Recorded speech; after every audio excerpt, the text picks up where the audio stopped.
రాష్ట్రంలో వేరుగా కాస్తున్న ఎండల ఉష్ణోగ్రత తీవ్రత కన్నా రాష్ట్రంలో ఎన్నికల ప్రచార వేడి ఇంకా ఎక్కువగా రాజుకుంటుంది.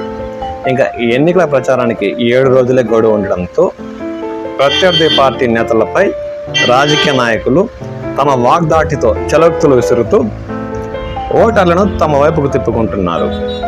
నిన్న అన్నమయ్య జిల్లా రాయచేటులో ప్రతిపక్ష నేత తెలుగుదేశం అధినేత నారా చంద్రబాబు నాయుడు రోడ్ షోలో ప్రసంగిస్తున్న దృశ్యాలను ఇప్పుడు మనం వీక్షిస్తున్నాం.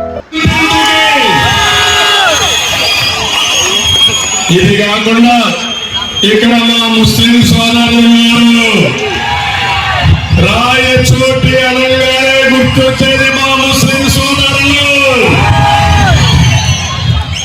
ఏ తమలో నేను ఒకటే మీ అందరినీ కోరుతున్నా, 50 సంవత్సరాలకి మీకు పింఛన్లు ఇచ్చే బాధ్యత మాదని మీ అందరికీ ఆమె ఇస్తున్నా.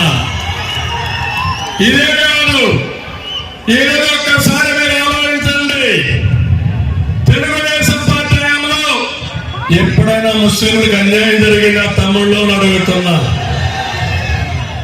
ఇక్కడుండి మిథున్ రెడ్డి ఎంపీగా ఉండి ఢిల్లీ పార్లమెంట్ లో సిఏఏ బిల్లులకు సపోర్ట్ చేసినా లేదా, ఎన్ఆర్సీ సపోర్ట్ చేసినా లేదా, ఇప్పుడు వచ్చి కళ్ళపల్లి మాట్లాడుతున్నాడా లేదా?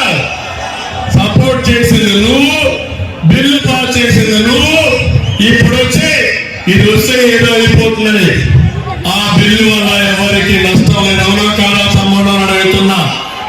నేను ఒకటే చెప్తున్నాను, ఎన్డీఏలో తెలుగుదేశం భాగస్వామ్యంగా ఉంటే 95లో ఉర్దూ యూనివర్సిటీ పెట్టాం వాజ్పేయి గారి సహకారంతో. ఆ రోజే ఫైనాన్స్ కార్పొరేషన్ ఎస్టాబ్లిష్ చేశాం, హాజ్ హౌస్ కట్టాం. తర్వాత రాష్ట్రం వెళ్ళిపోతే ఇక్కడ ఒక హాజ్ హౌస్ కడపలో కట్టాం.